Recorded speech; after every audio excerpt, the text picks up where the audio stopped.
আরজিকর মেডিকেলে চিকিৎসক অধ্যাপকদের গণ ইস্তফা। এখনো পর্যন্ত ইস্তফা পত্রে স্বাক্ষর 40 জনের বেশি চিকিৎসক অধ্যাপকের। পরিষেবা স্বাভাবিক রাখতে সর্বোচ্চ চেষ্টা করেছিলাম, কিন্তু বর্তমান পরিস্থিতিতে রোগীদের সুষ্ঠু পরিষেবা দেওয়া কঠিন হয়ে পড়েছে। অনশনকারী ডাক্তারদের শারীরিক অবস্থার ক্রমশ অবনতি হচ্ছে। সরকার দ্রুত হস্তক্ষেপ করুক এই আবেদন জানিয়ে চিঠি দেওয়া হয়েছে। সরাসরি কথা বলবো তিন প্রতিনিধি আমাদের সঙ্গে রয়েছেন। ব্রতদীপ ভট্টাচার্য, ঝিলম করঞ্জাই এবং সন্দীপ সরকার আমাদের সঙ্গে রয়েছেন। প্রত্যেকের কাছেই আসবো। তবে গণ ইস্তফার কথা জানিয়ে স্বাস্থ্য শিক্ষা অধিকর্তাকে চিঠি দিলেন চিকিৎসক অধ্যাপকেরা।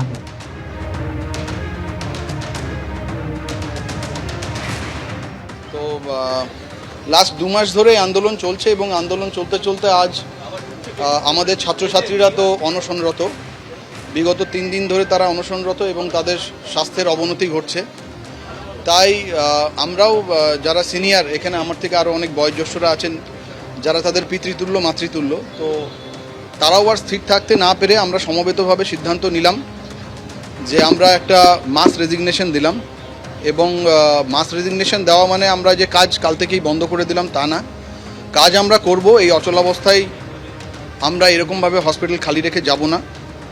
কিন্তু অ্যাট দি সেম টাইম এই মাস রেজিগনেশন আমাদের দেওয়ার অর্থ হলো প্রশাসনের কাছে একটা বার্তা পৌঁছে দেওয়া যে আপনারা অ্যাটলিস্ট এসে যারা আন্দোলন করছে, যারা অনশনরত, তাদের সাথে একটু আলাপ আলোচনায় বসুন।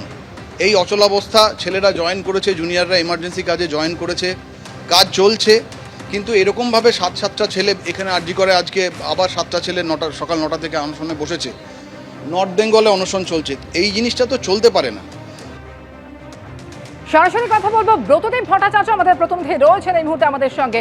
ব্রতদীপ, যে সমস্ত চিকিৎসকেরা অনশন করছেন তাদের কথা ভেবে চিকিৎসক অধ্যাপক তারা জানালেন যে তারা গণ ইস্তফা দিচ্ছেন। 40 জন স্বাক্ষর করেছেন সেই চিঠিতে, যে চিঠি দেওয়া হয়েছে স্বাস্থ্য শিক্ষা অধিকর্তাকে। ঠিক কি আবেদন জানানো হয়েছে তাদের?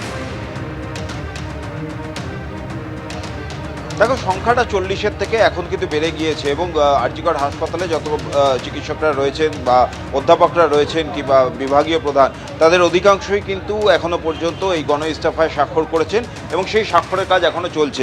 বিভিন্ন জায়গায় বিভিন্ন ডিপার্টমেন্টে সেখান থেকে সেই স্বাক্ষর সংগ্রহের কাজ চলছে। এবং যেটা জানাচ্ছেন সিনিয়র চিকিৎসকরা, যেভাবে এই জুনিয়র চিকিৎসকরা গত 2.5 দিন ধরে আমরণ অনশনের ডাক দিয়েছেন, তারা সেখানে অনশন করছেন, কিন্তু সরকারের তরফ থেকে কোনো রকম সদর্থক ভূমিকা দেখা যায়নি তাদের সেই অনশন যাতে তারা তুলে নেন কিংবা তাদের যে দাবিগুলো রয়েছে সেই দাবিগুলোর কোনো সমাধান সূত্র বের করার কোনো রকম ভূমিকা দেখা যায়নি। তারই প্রতিবাদে কিন্তু তারা এই গণ ইস্তফার সিদ্ধান্ত নিয়েছেন। এবং শুধু যে আরজিকর হাসপাতালের সিনিয়র চিকিৎসকরা এই গণ ইস্তফায় সিদ্ধান্ত নিয়েছেন তা নয়, তারা আবেদন করেছে যে অন্যান্য যে সমস্ত মেডিকেল কলেজগুলি রয়েছে সেই সমস্ত মেডিকেল কলেজগুলিতে যে সমস্ত সিনিয়র চিকিৎসকরা রয়েছেন তারাও যেন তাদের এই আন্দোলনে তাদের সঙ্গে থাকেন। এখানে দেখতে পাচ্ছ যে রয়েছেন একজন সিনিয়র চিকিৎসক।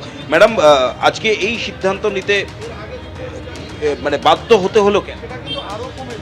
এখন জুনিয়র ডাক্তারদের যে অবস্থা, যেই সিচুয়েশনে তারা তাদের যে এইরকম একটা হাঙ্গার স্ট্রাইক করছে, সেটা একদম লাস্ট রিসোর্ট। তারা যে হাঙ্গার স্ট্রাইকে যেটা বসেছে, তাদের প্রত্যেকটা ডিমান্ড কিন্তু সবাইকার, সব স্তরের, সব জুনিয়র সিনিয়র কমন পিপল সবাইকে ভেবে তাদের এইটা নেওয়া। সেইটা তো এখনো পর্যন্ত কোনো রকম সদিচ্ছা দেখছি না সরকারের। সেটা যদি হতো তাহলে হয়তো তারা সেই দাবিটা সেই দাবিতে হয়তো ওনারা কিছু সদিচ্ছা দেখাতেন। তাদের অবস্থা কিন্তু খুবই খারাপ হচ্ছে, বিপি ফ্ল্যাকচুয়েট করছে, ব্লাড গ্লুকোজ কমছে।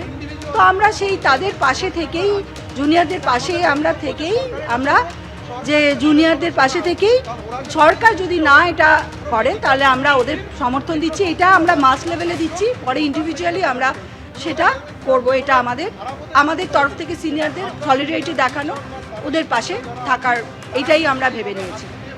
অর্থাৎ শুনতেই পারলে সরকার যদি এর পরেও কোনো রকম ভূমিকা না দেখায়, অর্থাৎ কোনো রকম পদক্ষেপ না করে তাদের এই আন্দোলনে তাদের যে দাবিগুলো সেগুলো মানার ক্ষেত্রে, তাহলে কিন্তু ব্যক্তিগতভাবে প্রত্যেকেই কিন্তু ইস্তফার পথে হাঁটবেন। আজকে গণ ইস্তফা দিয়েছেন তারা, ভবিষ্যতে যদি সরকারের কোনো ভূমিকা না দেখা যায় তাহলে তারা কিন্তু ব্যক্তিগতভাবে ইস্তফা দেবেন। এবং তার পাশাপাশি আরেকটা অভিযোগ করছেন সিনিয়র চিকিৎসকরা। একদিকে যেমন উদাসীনতার অভিযোগ করছেন সিনিয়র চিকিৎসকরা জুনিয়র চিকিৎসকদের এই আন্দোলন নিয়ে, অর্থাৎ সরকার পুরোপুরি উদাসীন এই বিষয়টায়, তাদের যে অনশন অনশন, সেই অনশন থেকে পর থেকে তারা যাতে সরে আসেন, তাদের যে দাবিগুলো সেই দাবিগুলোকে বাস্তবায়িত করার কোনো পদক্ষেপ তারা দেখছেন না। তার পাশাপাশি পুলিশের ভূমিকা নিয়েও কিন্তু একাধিক প্রশ্ন তুলেছেন। সিনিয়র চিকিৎসকরা অভিযোগ করছে যে ধর্মতলায় যেভাবে তারা যখন থেকে অবস্থান করছেন সেই প্রথম দিন থেকেই কিন্তু পুলিশের তরফ থেকে চরম অসহযোগিতা করা হচ্ছে এবং একেবারে তাদের এই তাদের যে অভিযোগ যে পুলিশের তরফ থেকে অসহযোগিতা করা হচ্ছে